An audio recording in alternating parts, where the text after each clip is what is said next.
Morning. It is now Sunday morning. We picked the car up Thursday. All I've done is just give it a little wash. It's looking good. So yeah, I thought I'd tell you the story behind it basically and how it's ended up in here.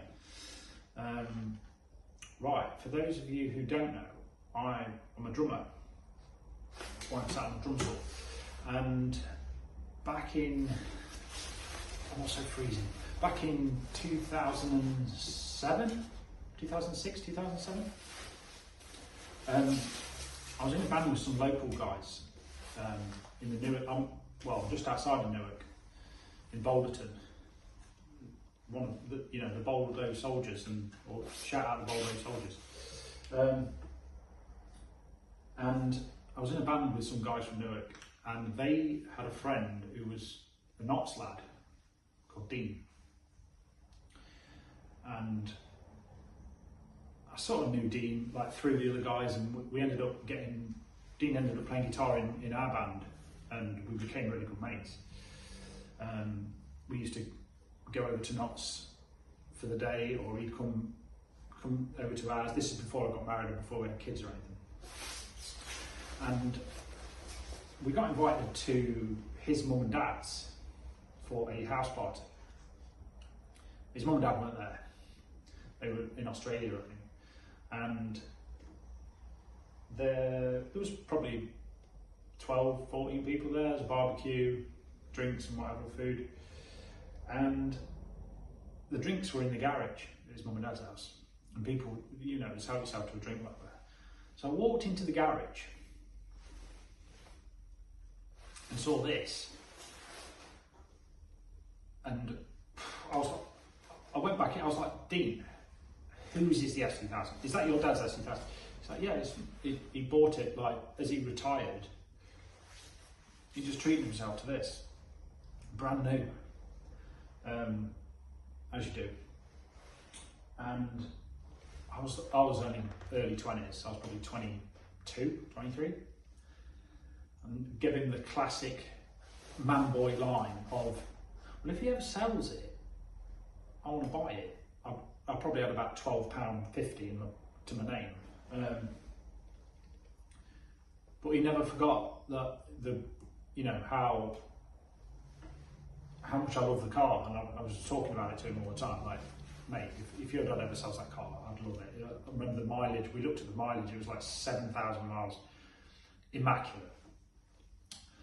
So, fast forward to today, we've sort of drifted apart really. Like, I got married, we had kids in the Newark and Boulderton area. Dean and Zoe, they're from Knots, so we sort of did this, but always kept in touch. And he's one of those mates that, if I see him, if I don't see him for 5 years, as soon as we see each other, it's like it's just one of those mates, you know what I'm talking about. And he messaged me out of the blue, just before Christmas last year, saying, dude, he calls everyone dude. Hope you're alright, blah, blah, blah. My dad's selling his car. I was like, I've got to go and see it. I just bit my own tongue. I've got to go and see it. So me and my old man, we arranged one Saturday morning to go over to Knots.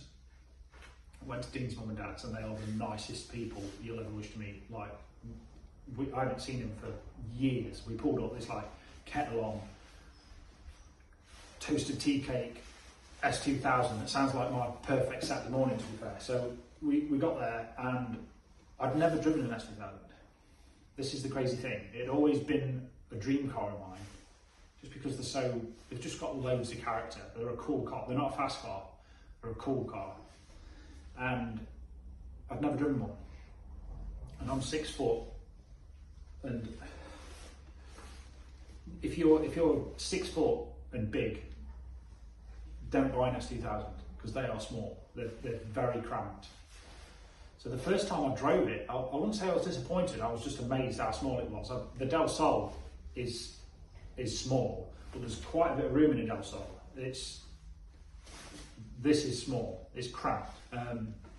So we took it out for 10 minutes, come back, and I was on an R-in. I was like, not that I was disappointed, but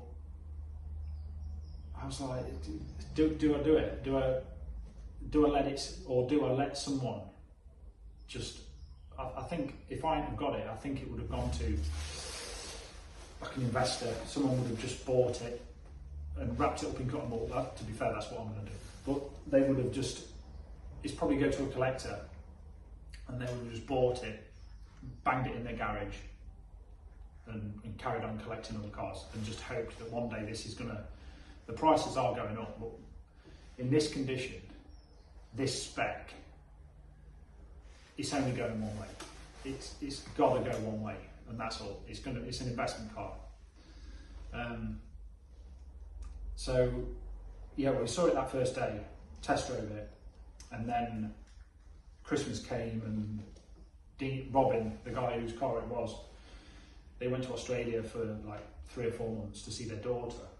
And when he got back, he texted me again. He's like, "Are you actually interested in buying this then? Are you know, I know you've come to look at it because I'm about to put it up for sale."